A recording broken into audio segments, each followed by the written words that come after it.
this is Einstein. So are you anti-Einsteiners? This is pure Einstein. Modern physics fallacies. You can guess what I mean by fallacies. It means exactly what it looks like. Change the title a bit. The best way not to unify physics turns out to be the only way to unify physics.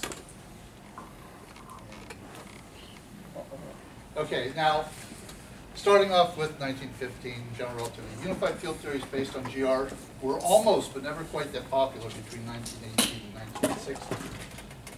They were overshadowed by the growth of quantum and nuclear physics, which had no need to unify gravity with electromagnetism. Relativity-based unification, as opposed to modern quantum-based unification. Relativity-based unification is usually represented as attempts to develop a single theory based on a unified field from which both gravity and electromagnetism emerge as equal partners. This is a fallacy in physics. General relativity came as such a great surprise in 1915 because physicists had been trying to explain matter on the basis of electricity since the 1890s, rather than, the electrons were electrically constructed, not gravitationally constructed. So everyone thought the next theory to be an electrical theory rather than a material theory. Einstein fooled them. Einstein successfully applied a Riemannian geometry to physical space, even though that idea even was 40 years old, going back quickly. Einstein actually corroborated Newton's approach to explaining matter by gravity by redefining the material basis on Riemannian curvature. That was the surprise. Not the use of Riemannian geometry. That was the surprise. Nor did the first attempts to extend GR come in the form of unifying gravity and electromagnetism. That's another fallacy. The first move toward unification resulted from the observation that the Riemannian geometry used by Einstein in general relativity was incomplete. Had a hidden variable or two. So the first unified field theories were really more attempts to generalize the geometry than to extend relativity to include electromagnetism. But then rapidly the two trends merged. 1917, the mathematicians Hessenberg and Levi-Civita were inspired by general relativity to expand Riemannian geometry. The physicist Hermann Weyl also began his theoretical research in 1917 from a strictly mathematical expansion of Riemannian geometry. He didn't do gauge theory until 1919, 2 years later, in an attempt to unify. Arthur Eddington then came along. He's better known for his confirmation light bending during the eclipse in 1919. But then he followed Weyl and developed a unification theory based on mathematical concept of an affine connection. That was 1921. Then the mathematician Élie Cartan developed an alternative geometry in 1923, and he applied that to physics in 1924. This led to Einstein's attempt to base unification on the idea of parallel transport using Cartan's geometry, which included an anti-symmetric portion of the Einstein tensor in 1929. So the mathematical expansion of generalization geometry just provided physicists a convenient way to include electromagnetism in the field equations. But by doing so, they totally missed the real problem with space.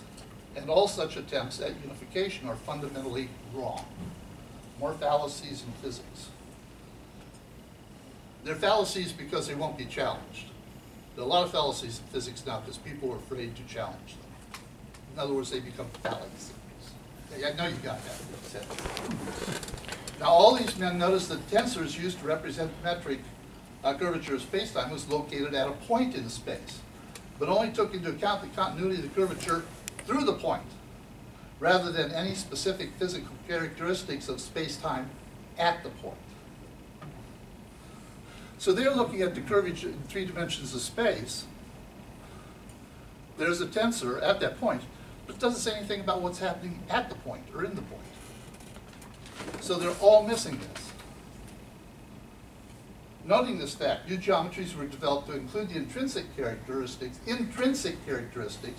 of the discrete points themselves to generalize the Riemannian geometry, without affecting the extrinsic 3D Riemannian geometry of GR. So they left the Riemannian geometry as it was and only looked at geometry in those points. So new point or intrinsic geometries are severely limited to the points without, one, addressing the point-to-point continuity of the Riemannian manifolds, introducing any new dimensions to space-time, or really specifying how Riemannian continuous geometry related to those discrete points in space. Now, Pauli later referred to these as tangent spaces because they only altered the geometry in or at the points of space-time tangent to the standard Riemannian curvature. Otherwise, they became known as non-Riemannian geometries. But even these geometries missed the point because they treated points and the metric curvature differently. They took advantage of the geometrical problem of points but did not relate their solutions to the continuity through the points that was already adequately explained by the Riemannian metric that Einstein used. Now, all the connected different geometries, both the Riemannian and the non-Riemannian, were the individual discrete unconnected points, whereas connection should be through all points in the different spaces, both manifold and embedded, consecutively and simultaneously. In other words, it should be like this. You have 3 dimensions of curvature, then this. They had this. They still didn't tie what's in the point here. They gave reality. The tensor before this was just a symbol. They gave that symbol meaning in the point, but didn't connect it to the curvature. That's the non-Riemannian geometries. I'm just a little bit at sea about the they. Who are you referring to when you talk about the work about the discrete geometry? Who's the person you're referring to? Essenberg, Weil, Eddington, Einstein, just the ones I mentioned before. But these are people who are all considering the curvature tensor as a function of the points on the manifold. But So no I one don't ever understand what connected you it mean to the by continuity they were of Riemannian ignoring space. the entire, they were only working in the tangent space. They're only working in the tangent space, right? At one point, you mean? At point, up until I took it in But 1929. his point is that the tangent space at that is a function, is a matrix, or a 3D matrix or whatever, which are off, each element of which is a function of the point. So as you move the point, you get a different, Yeah. you get a different Right, so looking. they're not ignoring the I didn't say continuity. they're ignoring it. I said they weren't relating it to the continuity the way it should have been. Well, you can disagree. Let me finish what I have to say.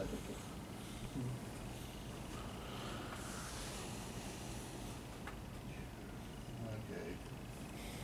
Next. On the other hand, Kaluza sought to solve the same problem of unifying GR and EM in 1921 by assuming that the 4-dimensional space-time continuum was embedded in a 5-dimensional manifold. Yet he made the same mistake. He didn't tie the points to each other in normal space-time. So this is what he did. Basically, these are points in space. He put little loops on them like this.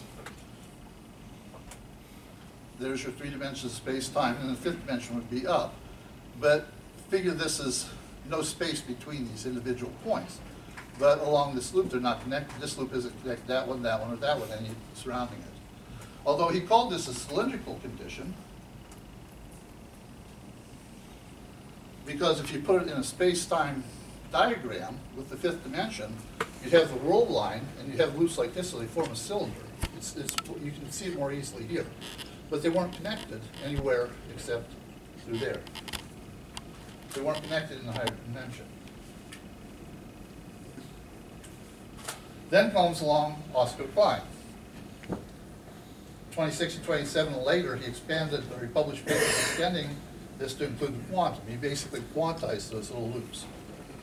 He noticed the A line, the little loops are called, those lines are called A lines. He noticed they formed a periodicity that could be quantized, and thus the Kaluza-Klein theory was born. He did not, as a lot of superstring people tell you, he invented cylindricity. No, cylindricity was in Kaluza before Klein never took it over. And Kaluza-Klein is not a hyphenated single thing. They're 2 people, they're different people, they never worked together, and according to Kaluza's son, they never even met. They never published anything together either. But Klein's quantum model just continued the closure problem of individual points. By having the loop, the higher space, the points were closed. And not the complete embedding manifold, or that space Kaluza's original model suffered from. The A lines were not continuous with each other at all points along their extensions. So Klein's quantum model was incomplete because Kaluza's model was incomplete because general relativity was incomplete.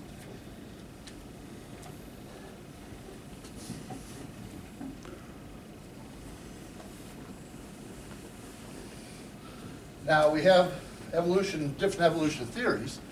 Here are different hyperspace theories and their relationships, but they're extrinsic curvature. You have the intrinsic curvature theories. Here's the Einstein line leading to where I'm going. Then you have the different theories here, miscellaneous, and these are the affinitely connected spaces. They're all related together, but all these come together in 1945 with Schrodinger's work. Actually, Saxby did it independently. And then Einstein went with non-symmetric model that he'd done in 1925, but these are equivalent. So in a sense, Einstein's later non-symmetric model that he ended up with in 55 was a continuation of all this. There's another complete line of five-dimensional spaces that no one but me has ever heard of, and that's with Flint and his followers in England, the University of London. There's a whole line there. Flint did everything, he quantized it and everything, no one ever heard of it. But I'm not going to get into him today, that's another story. Now, Einstein worked on a non-symmetric model until his death in 1955. But the calculations from his non-symmetric model for moving charged particles always yielded values that were too far, or far too small, infinitesimal, and by many orders of magnitude to account for electromagnetics. In other words, the non-symmetric was supposed to be electromagnetism, non-symmetric part of the Einstein tensor. But the values he got were way, way, way, way, way too small. And didn't matter whether they're charged or not, to boot. That's important, I'll come back to that later. Well, I guess I'm going to do it now. There's a very important reason for this discrepancy. It's due to the fact that Einstein and others were working towards unified field theory. They're working with an incomplete geometrical picture of space. And the manifolds, the embedding manifolds, that did not include both point and extension metric as equal connected geometrical pairs. In other words, the same point extension or discrete continuity problem exists in mathematics, in geometry. It's missing from Riemannian geometry, the original, all the way back to Riemann. It's missing all the way back to Euclid. And it's a problem in mathematics right now, the infinitesimal problem. It's across the board. Science has been based on math fallacies for over 2 millennia. All of geometry is based on mathematical fallacies. Many science only saw that geometry was incomplete when GR was developed to try to take advantage of that incompleteness, developing the non-Riemannian geometries and tangent spaces. Then there's another group that actually looked at that a little bit, and those are called pseudo-Riemannian geometries. So there's another set of geometries in there completely. But no one actually tried to attack the real central problem of how discrete points could also be represented in continuously extended physical spaces. How can a discrete point be both discrete and continuous at the same time? That's still a problem. Even in arithmetic, on the number line, that's still a problem. One of the primary problems, according to a recent article by a mathematician. There is an answer to this dilemma. Physical space is dualistic. It requires both extension as well as point expression. Electromagnetism expresses both. Electricity is extension metric, whereas magnetism, with magnetic vector potential, is point. So it expresses both. But gravity only has metric extension, both Newtonian and Einsteinian gravity. Therefore, gravity theory is incomplete, and two forces cannot be unified by wrongly using gravity's non- or anti-symmetric tensors components for electromagnetism, because Einstein only expressed half the gravity, so it didn't. So, all present gravity theories are fallacies, because everyone just assumes without question that they are complete. And don't even get me started on the quantum theory. Did you notice parallels here with quantum theory, the difference between discrete and continuity? It's the same thing in quantum theory. You solve that and they unify quite easily. In any physical theory of reality, there are only 2 points of any consequence. I mean real, going classical, whatever. Center of mass or center of gravity, and center of rotation. I think Peter also mentioned those. Those are two real infinitesimal points. So we have to have a real theory of infinitesimal points just to account for those two. Well, how can you say the center of mass is a real point? The center of mass is obviously an average calculated from some density functions that is But if it didn't a exist, mathematical abstraction. It's there, it works. It works in the physics. It's not from mathematical abstraction. There is an average, there is a point. Are you saying there's no point that is the average? I'm saying that there is a point, an infinitesimal point that is the average. If I take the average of people height in the United States, I don't get a real person. No, but you do. But that's not, those aren't points. I said there are only two in reality: center of mass or gravity and center of rotation. Metric spaces only account for center of mass or center of gravity. They don't account for center of rotation. I think Peter said something along that same line earlier. This accounts for all point particles in quantum theory. Oops, I think I skipped ahead there, didn't I? Okay, I did. This also accounts for all point particles in quantum theory and eventually unifies classical physics and quantum. The non-symmetric portion of the Einstein tensor used in unified field theories has absolutely nothing to do with electromagnetism, because it represents a purely secondary effect of gravity due to the dualistic nature of space. Now, John Moffat, who is presently, what's the place he is up in Canada? Toronto, isn't it? Yeah, I can't remember the institute up there. McGill? Perimeter Institute. Premier, yeah. In 1979, he came to the same conclusion, but from a different point of view, that the non-symmetric portion tensor was about electromagnetism, it's about dark matter. And the only other ones who are presently seem interested in this type of unified field theory are historians associated with the Einstein papers, Tillman Sauer and that bunch. A German historian by the name of Hubert Göner. I've read some of his papers, but that's all historical. And there's a physicist down in Australia called Vu B. Ho. He did a paper in 1995 deriving the Yukawa field from from general relativity.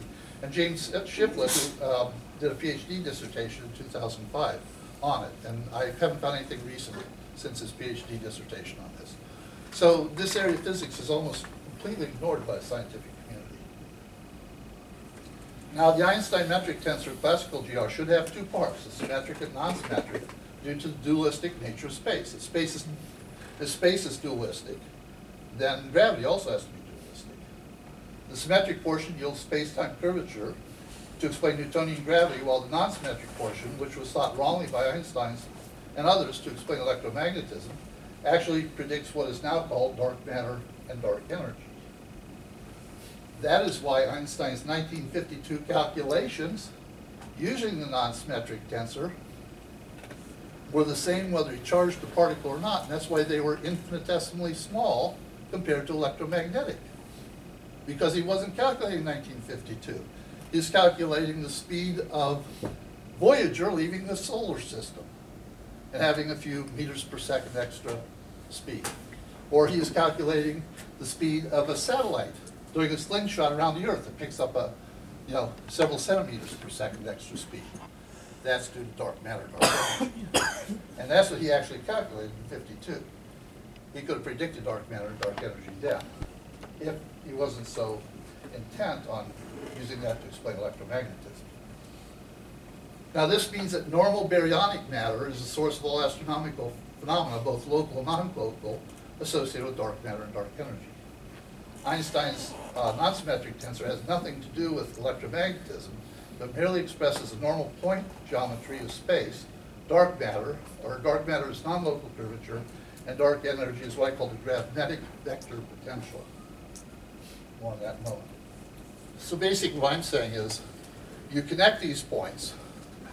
You can only do it using a five-dimensional space.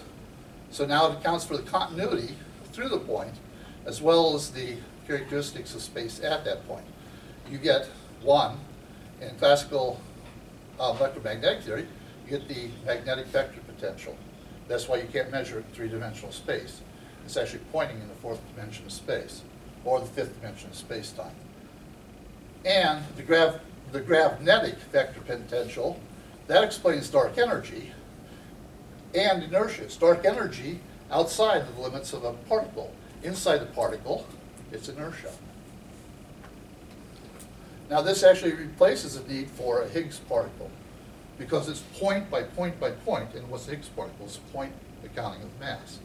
You have the metric curvature like this, and then you have all the points in it. The points in it are the inertia. The metric curve is gravitational mass. A new simultaneity. That's a new simultaneity, principle of simultaneity. Now the gravimetric or gravitational and magnetic vector potentials are not intrinsic to the curvature at discrete points in space in the non-Riemannian tangent space-like fashion, but rather imply that curvature must be extrinsic. This all implies that you need a fifth embedding dimension. So you have to go right back to Riemann and look at that fifth embedding dimension. That hyperspatial structure, or at least an over-restricted abbreviated part of it, already exists in Kaluza's theory, 1921. Now Einstein actually saw this problem with Kaluza's model, and he attempted to fix it in 1938 with Bergman, but he didn't go far enough. And this is a diagram from their 38 paper. This is our 4D space-time. You put a parallel 4D space-time at some distance r0 from it. They proved mathematically that the physics in this four-dimensional space-time plane are equal to the physics in this four-dimensional space-time plane. And they left it at that. They didn't say anything about this fifth dimension. Is it closed, open, what form does it take? Had they done that, he could have unified physics right there. Now, Peter, here's our normal space. That's your red vector. Or if you want to look at it, those are Rauscher's and Tiller's 8-dimensional spaces. Here's a 4-dimensional space. There's your other 4-dimensional space. That's 4-dimensional space that you would put off everyone else worked on. Mm-hmm. Oh, Randall Sundrum. Thanks, Randall Sundrum. We'll get I back like to your that. concept that you got this 3 space, but you have to, if I'm measuring this 3 space, I have to have another dimension to come down to put my ruler on it. Yeah, in a sense, that's what it is. And so really it's a 5-dimensional space because you include time. It's also Gödel's theorem, because Yeah. you have to go to a higher space to actually define the lower Yes, space. right. So I also throw that in, not in this one, but I throw it in elsewhere. Now Einstein reasoned that individual points were closed in Kaluza's 5D space. Individual points were, but the whole space was not in that model I just showed you. The higher dimension is closed as a whole with respect to 4-dimensional space-time, but they did not determine how it was closed or what effect that closure would have on a normal 4D space-time continuum. And when they did this, they kicked out Klein. That had nothing to do with Klein, because those are that R0 is macroscopic. Mm-hmm. So they've thrown out Klein. He comes back later to haunt them. It seems as if physics is played with half solutions and half measures everywhere you look. Yet their model implies that an infinite number of parallel 4D spacetimes constitute specific thickness of such elements can exist without changing the physics of 4D space, our normal 4D spacetime. And what is done along that fifth direction affects the physics of 4-dimensional spacetime. So all of the 5D or greater models of spacetime are incomplete because they're based on a simple geometric fallacy that space can be modeled by simple metric or extension-based geometry, either MG Newtonian or GIK Einstein tensor, even though space has 2 distinct parts, point and extension. Einstein-Bergman implied that you cannot just extend unconnected discrete points individually into the higher dimension. You must extend the whole of the continuous lower dimensional space point by, you have to extend the whole space, point by point, for the continuity to work, into the higher dimension, and close that extended model to the lower dimensional space. So the one and only solution to this problem was implied by Einstein-Bergman in 1938, as well as by Riemann himself in his 1854 dissertation, but it wasn't published until 1868, on the differential geometry of surfaces. So the geometry of embedding dimension must be completely specified to guarantee the continuity of discrete points in three-dimensional space with all other discrete points in three-dimensional space across the whole of the embedding dimension. Now this is a talk I gave 2 years ago in London. If you just have one dimension 3D space and you continue up and loop it around, this is essentially what Einstein and Bergman did. They did it like this, but didn't say how it was closed in the upper space. The only way to close that in upper space is to bend. You've got one dimension curved in a second dimension. That brings these loops. The loops, according to Kaluza, they had to be of equal length and come back to the points of origin. That's a cylindrical condition. So this has to bend so that these two can meet right there. Then you take this and you expand out to these 2 points and points, and you build basically a two-dimensional spherical space, Riemannian space. But the fifth dimension, or fourth dimension space, fifth of space-time, is closed, but it is single polar. Our three-dimensional space is double polar Riemannian. So that if you go on circuit from here, up here, and back here, it's like a Mobius strip. And things get reversed. That's half spin on particles. That's what gives particles half spin. So this structure yields double polar Riemannian 3D space with the same physical characteristics, such as symmetries, translations, and rotational motions. Because it's got that twist on, I'll call it twist like Clifford did, that allows us to have centers of rotation with twist. So that takes care of our three-dimensional space. Our commonly experienced 3D space is better than the higher single-polar Riemannian manifold. Without that twist, we can't have rotations in this dimension, in our normal space. Individual points in 3D space can now remain discrete within 3D space, but they're continuous because they're connected at the single polar point.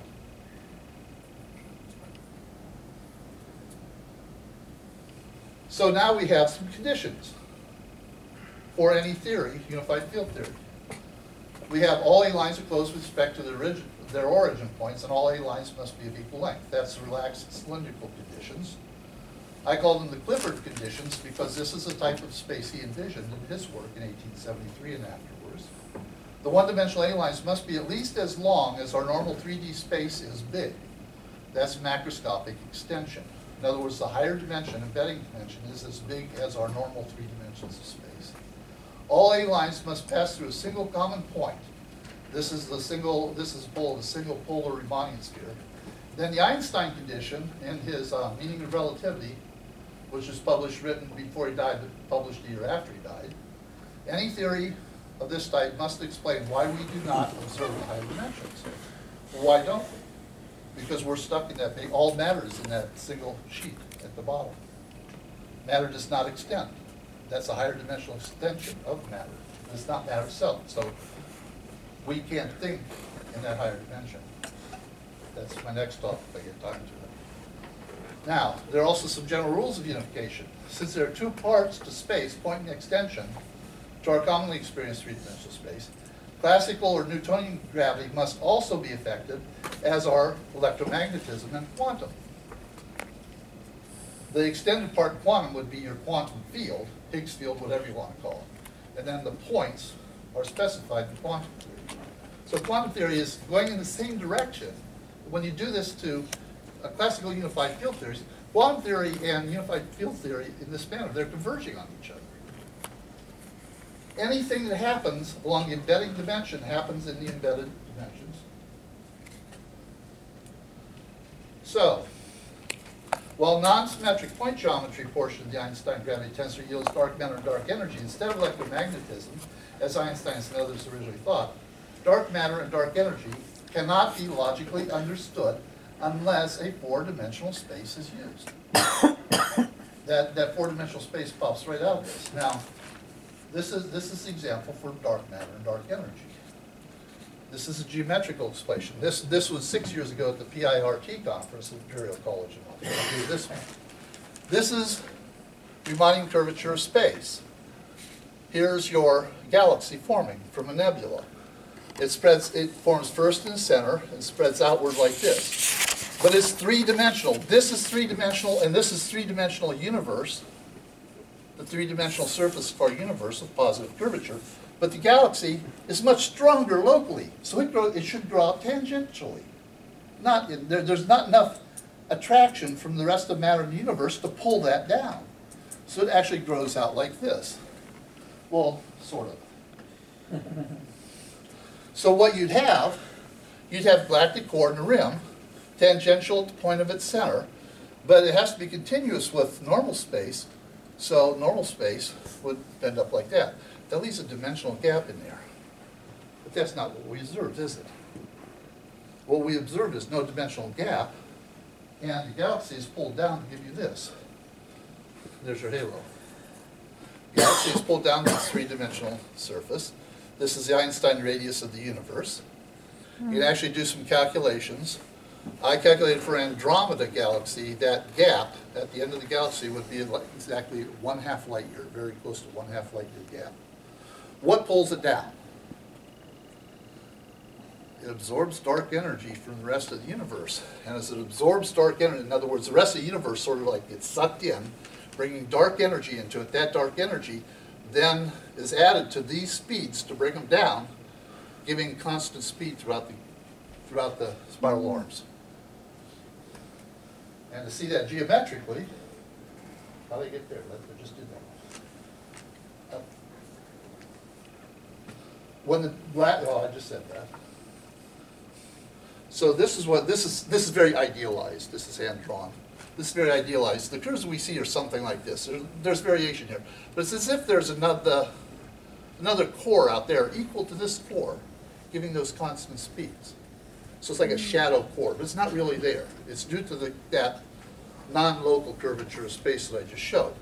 This is normal gravity would be something like this, but if you take that in the Newtonian equation, which I'll give you in a minute, as mv cross gamma, where gamma is the curvature or the rest of the matter of the universe, collectively, and change that mv to kinetic energy, 1/2 mv squared, you get an inverse relationship to v. Now this d is due to the center core. So this d would be along this curve.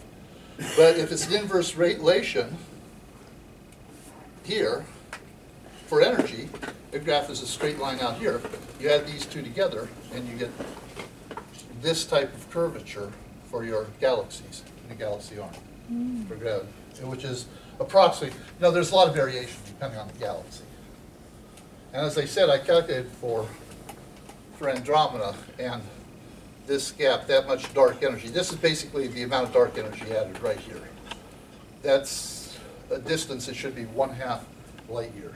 So it's that much dark energy coming in to speed up those outer arm planetary systems. So what we have then, a new equation. Not so new. I thought it up myself. Then I figured, well, that's so simple. Other people must have done it. Got in Google.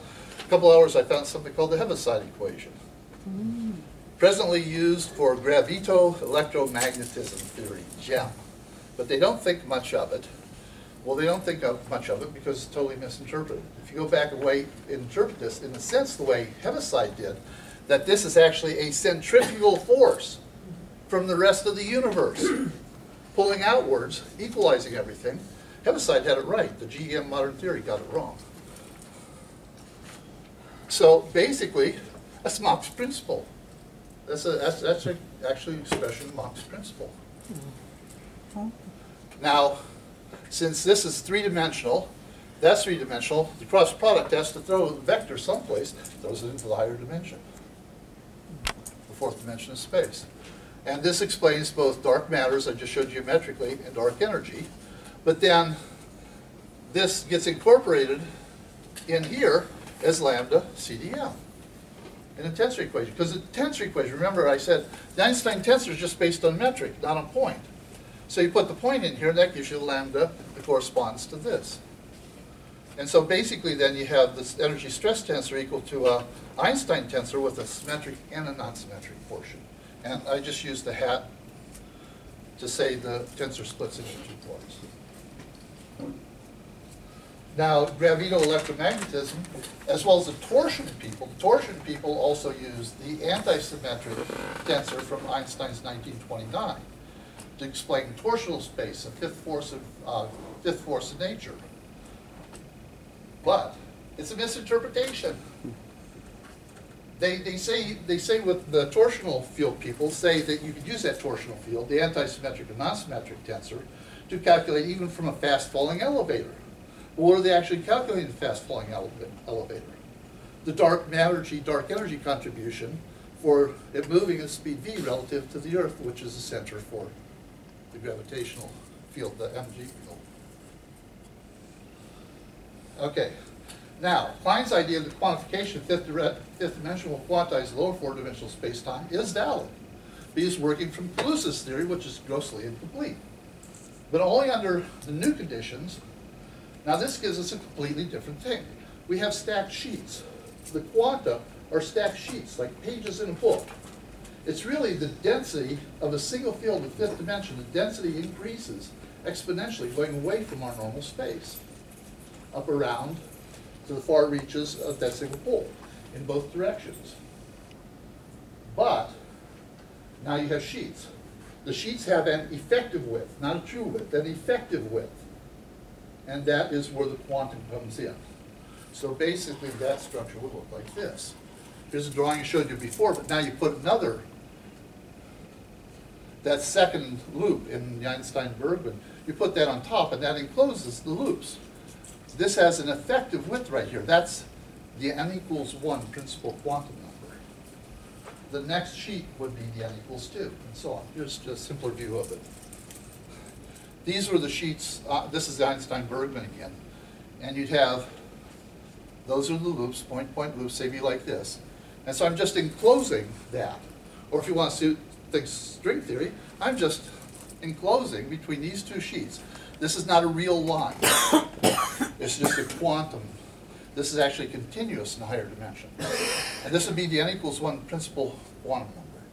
And I'm including the Coulomb-Yau, so I can include superstring theory in this, because everything Coulomb-Yau does, you can do in that effective width. This is from 1980. This is the way I drew it in 1980 in my master's thesis. The dots do not represent particles or anything like that. They just show the density of space in the fifth dimension. So this sheet with the effective width just folds here. That's the effective width. It forms a cusp where it doubles over. That cusp is the quantum in essence. L is a photon, or the point of the frontal point of an approaching light wave, spherical wave. And it probably, I'm assuming that this is the densest part of the field, then it decreases the density going in this direction and this direction exponentially.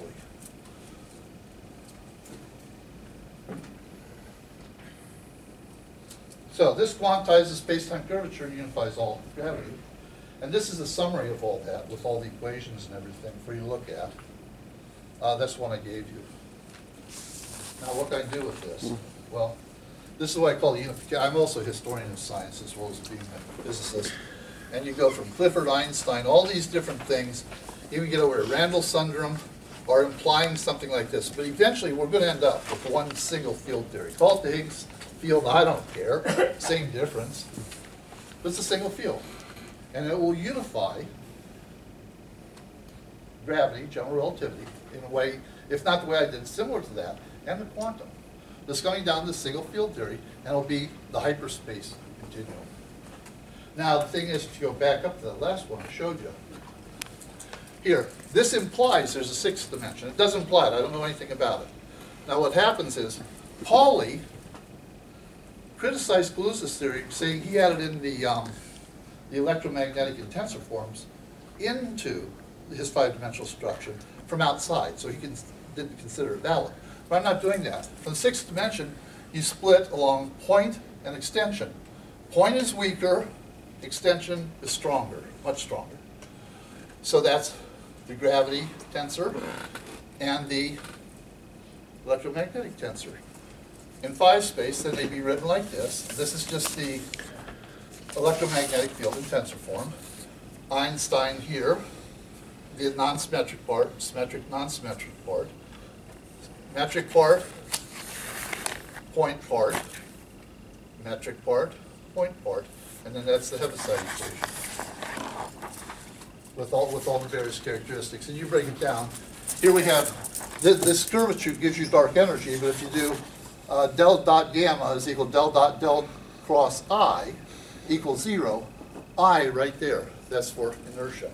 That is, as I said, the points under the curvature that are in just inertial mass, give you inertial mass. And that's my equivalence principle. I said simultaneous. Plug in. Sorry, I'm falling asleep here. But this is electromagnetism. I don't want to call it gravito electromagnetism, so instead I call it gravito gravitatism. This is all the historical stuff. Here's a much better drawing of a particle in 5-dimensional space. This is the effective width. You'd see it as a sphere in 3-dimensional space, but it looked like a cone with a quantum gap on it. The quantum gap up there is a neutrino. That's what keeps it from. And then because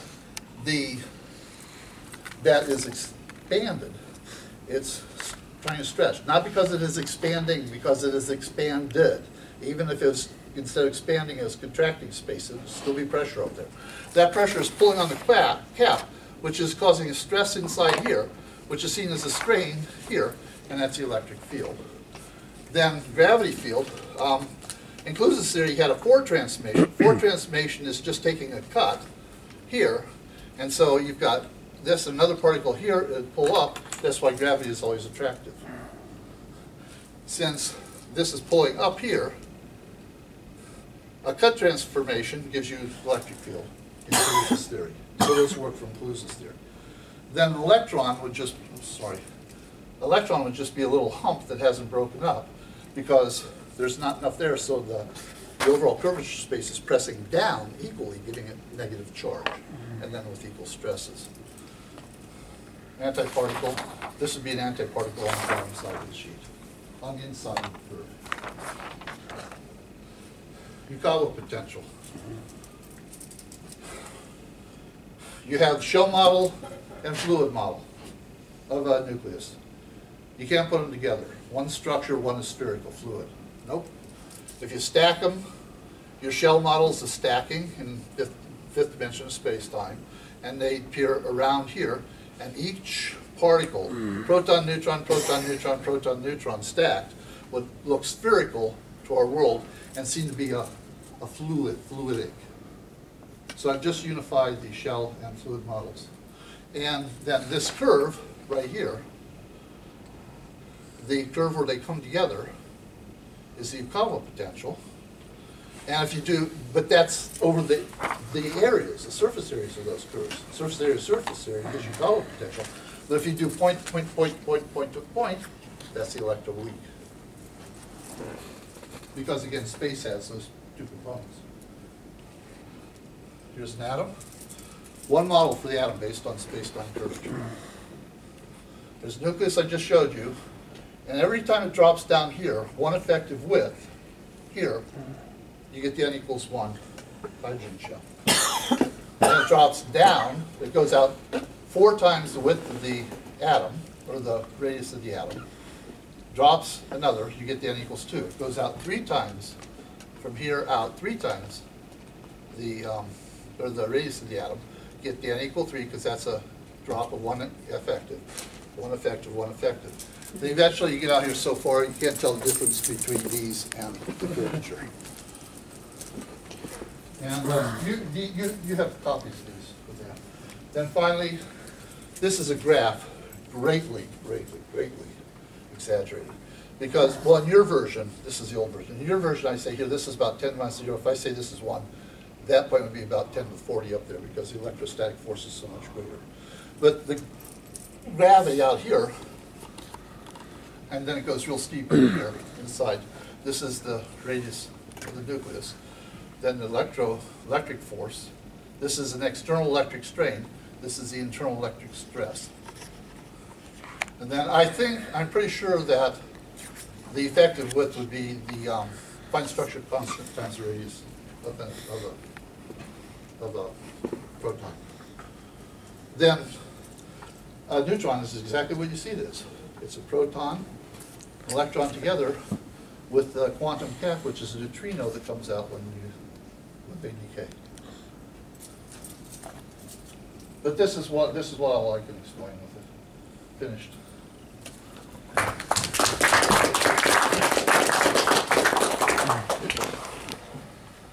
I'm looking at this sheet here. You know, I quite like the sort of symmetries between the electrical and the gravitational. You know, you've got the same formulas, etc. down here. Now, if that is the case, shouldn't the electron charge dilate with what velocity as the mass dilates with velocity? Do you know what? No, it doesn't, because that portion, this portion here is constant.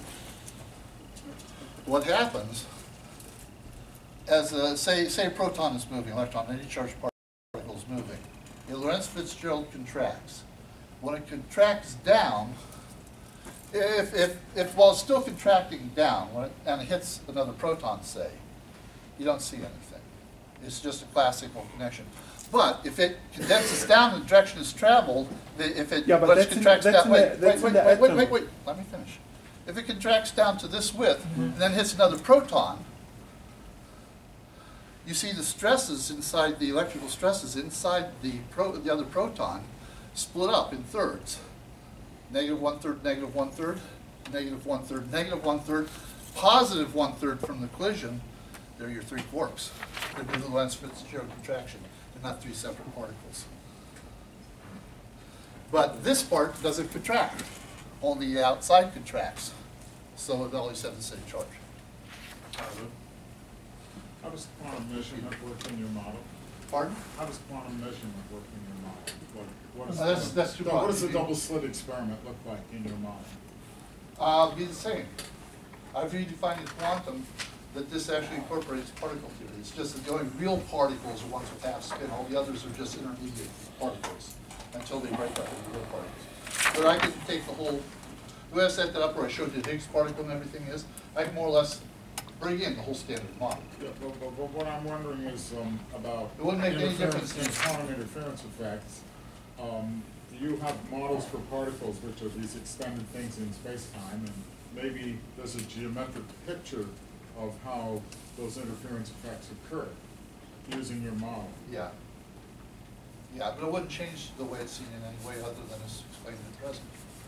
Like I say, this incorporates, all I've done in quantum theory is I've changed the philosophical interpretation of it. I haven't changed it, and that allows me to incorporate it in here. I hinted at the way I do it. It's really extensive. I mean, I've written 2 books on this. They're e-books if you want to buy them from Amazon. But I've got like 66 papers now on academia.edu, 44 presentations. So you can look up all this stuff. I've been doing this like for this really good stuff just in the past 5 years. So you look up all my papers, and I explain more in those other papers. But I do take account the measurement problem. It's just it's a lot more long, convoluted explanation. Where do you find your papers? Academia.edu. Academia.edu. And then I also have a web page, Neurocosmology. Neurocosmology.net. That's my web page. That'll have a few things on that aren't at academia.edu. Academia.edu is one of those sites that's countering archive. I've been banned from archive. Yeah, well, so I have everything there now. Yes, Peter? Yeah, I'd like to make a comment. Okay. I'd like to make a comment. Sure. You know, I'm not asking a question. It's about this discreteness and continuity thing in space. And now, I'm saying what, I wasn't even considering that question, but if space is fundamentally discrete and yet it is a non-conserved quantity, then that discreteness has to be reconstructed endlessly, which looks like continuity, but it isn't continuity. endless reconstruction isn't continuity, but it's got all the other aspects that continuity Actually, would figure I have. can answer that. And that's what I would say is the reason for why space is discrete and continuous Yeah. kind of thing. But, as I said, that's a sheet.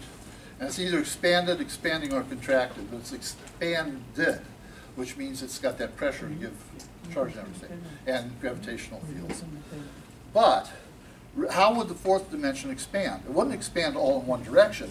The bottom and top, the bottom of the curvature would expand in this direction, top in that. So one's like positive dark energy, and other one's like negative dark Oh yeah, I'm energy. not talking about That would be your I'm reconstruction. just right? talking about space. Just Yeah. space as a concept.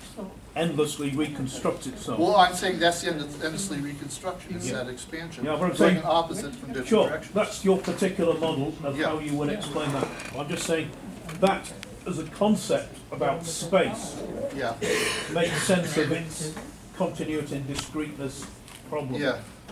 Yeah, that's just But a I'd separate say, I'd say that is an internal three-dimensional interpretation. Because Einstein's problem, I'm not going to get time to do my whole consciousness thing, but Einstein's problem, he said, unless we can detect this, we can't detect this because we're using three-dimensional instruments. We can't detect this higher space. We have all kinds of evidence of it. De Broglie's pilot wave, the longitudinal wave from electromagnetism. They're the ones that had, you know, as the wave travels out in three-dimensional space this way, transversely, there's a portion that goes longitudinally up that way. That's the longitudinal portion of electromagnetic wave, which has been predicted. That's De Broglie's pilot wave, Vigier, pilot wave and everything. They're up there. But we can't detect them because they're in that space. We do detect it. It's the intuition part of our consciousness, or if you like the paranormal, it's ESP. Same difference. James, in view of this single field theory in the context of nuclear reactions, that slide you showed earlier, have you obtained any insight that might help explain the cold fusion phenomenon? I really haven't thought of that. I'm concentrating more on trying to predict decay particles. And I think with the decay of particles, actually prediction of decay times. Three-dimensional space is double polar Riemannian. The higher dimension, fifth, is single polar Riemannian. Time is hyperbolic. So if that curvature for energy conditions doesn't come and meet exactly the way it should, it falls short and there's a gap going into the future along that curve, same type curve in the future. And then that would cause the particle to decay. I'm just trying to find a way to calculate that. I've only thought a little bit on the cold fusion problem, not a whole lot. Go ahead. I think a lot of this is just kind of. Yeah, finished. Thank you. Oh, thank you. In terms of the geometric interpretation, but I'm wondering about the problem altogether of integrating gravity and electricity. And the They're reason why is integrated in nature. because I heard an Nature is excellent. one, it's not a bunch of different things, it's one. Well, that may be it, but I heard a lecture by Feynman, actually, probably was at Berkeley once. He very carefully explained how all we ever measure is through electromagnetic instruments. And by projecting the electromagnetic instrument warps, if you will, Yeah. you can talk in terms of space warps, you can talk in terms of curvature, and so on and so forth, but they're really just effects on the electromagnetic instrument. In other words, interpretation. And that solves the whole problem. Yeah, it solves the problem for a while, but it leads to other problems. You've got more and more point particles, more and more point particles.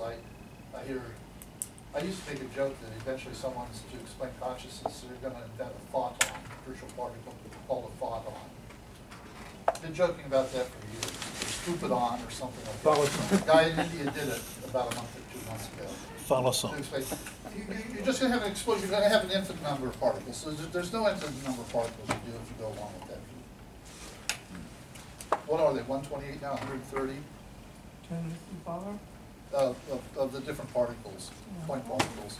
Then all the supersymmetrics and everything. Yeah, well, it is a zero, and it's going to keep on going. you're going to have an infinite number of particles someday. It's Zeno's paradox for particles. You'll never reach it. Well, if you only count particles that you can form a beam of and do experiments with, you're limited to 48. Or if you look at my method, you only have 4 real particles. Neutrinos, you have 2 of those, electron and proton. And that little problem with there not being antiparticles in the universe disappears in 10 seconds. I can explain that, 10 the inflation. And then you've got the neutron, which is electron, neutron, neutrino, or 2 neutrinos, and the proton stacked like that. And then all the rest of the particles are intermediate energy density patterns that almost fulfill the geometric conditions to be real, i.e. half spin, but don't make half spin. And so they decay immediately into things with half spin, because they're intermediate, they're not real particles. Time for about 1 or 2 short questions. Comment? Yeah. Others have complained about physicists projecting onto symbolic entities in a theory an ontological substance. In other words, one may have a theory in which there are 3 dimensions encode what we observe in space, and then have a 4th dimension that encodes something else, but one is not really justified in jumping to the conclusion that that 4th dimension is a 4th dimension equivalent to the other dimensions. It's not equivalent. Yeah. It's nothing like that. It might not be an It's a single ontological. polar closed. The point they're making is it might not be an ontological thing at all. It may be just a gadget in the theory to systematize certain. That's one of the major complaints against Kaluza's 1921 theory. Huh? But you can make that against any theory, really. if Yeah, you want to right, at of some course you level. can, and that's the point. And it comes out, this is theory needs testing. This is a theory that It's has a theory certain, needs- systematizes observations, but it But doesn't help to The describe. thing is, it makes predictions. I've got Yeah, several okay. predictions of dark matter, dark energy could easily be. But that doesn't mean there's dark matter and dark energy. Actually, those are both misnomers. It's not dark energy to begin with, it's potential. It's not potential energy, it's not kinetic energy. It is potential. It doesn't become Energy energy itself. until it interacts with matter. Energy itself is a bookkeeping concept. There's no such thing. You can't get a bucket of energy. Oh, try to explain that to people who say everything is energy. I've tried to explain it to them and you can't. They think everything is energy. No. Well, I know there's It's California too, and they got an potential. explanation for, The potential has to interact with matter to become energy. Which, I'm out of time to do my second one on consciousness, I'm sorry. One last question. How does this unification theory obviate the distinction between mind and matter? That's the talk that I was supposed to do, a short talk for 20 minutes, and that's exactly what that talk was about. So it does obviate it? Does end the mind-matter distinction? Yeah, that's my medicine. And I Oh. explain exactly what consciousness means. I Both this one and my consciousness, both this PowerPoint and conscious one are at academia.edu. So you go home and look them up. So you did And discuss it then. the papers are written, the preliminary papers are written, and they're at academia.edu as well as the Vigier Conference. So But they'll if I be in do the- a they'll be in the keyword proceeding. search, mind, matter, will I find it? Or don't you use the words mind and matter? I I mean, it's in don't the know, title of I've it. never searched on Huh? that. You might, I've gotten all kinds of weird searches But that's on what the Google to title find of my the talk papers. was in the last 20 minutes. I mean, if it doesn't appear, if it appears in the title, I would think it should appear in the text. No, he said it did. He says last 20 minutes is spent. And No, I have another presentation after this one, but. That's what I mean. I didn't know, I don't have any concept of time up yet. I started rattling off, sorry about that. I thought you said in the I was last 20 supposed to minutes. have that's a what you've second been doing. have any time dimension. after this, but time has run out. I was not informed that time has run out. I'll blame it on Richard, no. I have a practical question. Where do we park tomorrow? Yeah, he said he was going to tell us after. Let's give Jim one final